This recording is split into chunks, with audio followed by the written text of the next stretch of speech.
4 பக்கங்கள் தான் மாற்றம். மின்சாரத்துறை கொள்கை விளக்கக்குறிப்பு. டேட்டாவுடன் வந்த செந்தில் பாலாஜி.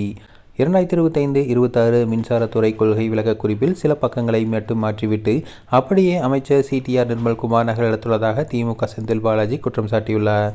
அதேபோல ஆட்கள் பற்றாக்குறையை தொடர்ச்சியாக சொல்வதிலும் CTR நிர்மல்குமார் அதேபோல ஆட்களை வைத்துதான் திமுக ஆட்சியில் சீரான மின் விநியோகம் செய்யப்பட்டதாகவும் சாடியுள்ளார்.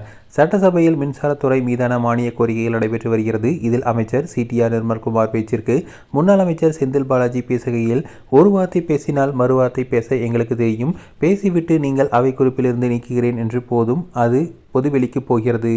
பதில் சொல்லாமல் ஊமையாக இருக்க நாங்கள் சபைக்கு வரவில்லை. அதேபோல ஹார்டிஸ் பற்றி கேட்டேன். பொதுவெளியில் அமைச்சர் CTR நிர்மல்குமார் பேசும் போதெல்லாம் சீரமைப்புகள் முறைகேடுகள் என்றெல்லாம் சொல்லுகிறார். 493 துணை மின் நிலையங்கள் திமுக ஆட்சி காலத்தில் அறிவிக்கப்பட்டு 122 துணை மின் நிலையங்கள் நிறைவேற்றப்பட்டு பயன்பாட்டிற்கு கொண்டு வரப்பட்டுள்ளன. நீங்கள் கொடுத்த வெள்ளை அறிக்கையில் 122 துணை மின் நிலையங்களின் பணிகள் நடந்து வருவதாக கூறியுள்ளீர்கள். இதற்கு 5066 கோடி ரூபாய் செலவு செய்யப்பட்டுள்ளதாகவும் மீதமுள்ள பணிகள் நடந்து வருவதாகவும் கூறினீர்கள்.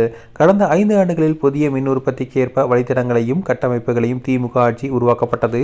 ஒவ்வொரு முறையும் ஆட்கள் பற்றாக்குறை பற்றி பேசினார்கள். கடந்த 5 ஆண்டுகால ஆட்சியில் இதே எண்ணிக்கையிலான ஆட்களை வைத்துதான் தமிழ்நாட்டில் சீரான மின் விநியோகம் நடைபெற்றது. இதற்காக மத்திய அரசின் பாராட்டையும் திமுக பெற்றது. 99,000 மின்மாற்றிகள் அமைக்கப்பட்டுள்ளன. தமிழக வரலாற்றில் 5 ஆண்டுகளில் இவ்வளவு மின்மாற்றிகள் அமைக்கப்பட்டதில்லை. அதேபோல இந்த கொள்கை விளக்க குறிப்பு இரவு 10 மணிக்கு தான் வந்தது. 6 துறைகள் இருக்கிறது. அதை படித்து முடிக்க இரவு 2:30 மணி ஆகிவிட்டது. மொத்தமாக 834 பக்கங்கள். இதனை படித்து தரவுகளை தயார் செய்ய வேண்டும். மின்சாரத்துறை குறிப்பில் 4 முதல் 5 பக்கங்களைத்தான் டேட்டாக்கள் இருக்கிறது. மற்றவை 2025-26 இருக்கக்கூடிய புள்ளி விவரங்களை நீக்கிவிட்டு சரத்துகள் அப்படியே உள்ளது. வேறு எந்த மாற்றமும் இல்லை. தாவேகா அரசின் 2 திட்டங்களை மட்டும் சேர்த்துள்ளார்கள் என தெரிவித்துள்ளார்.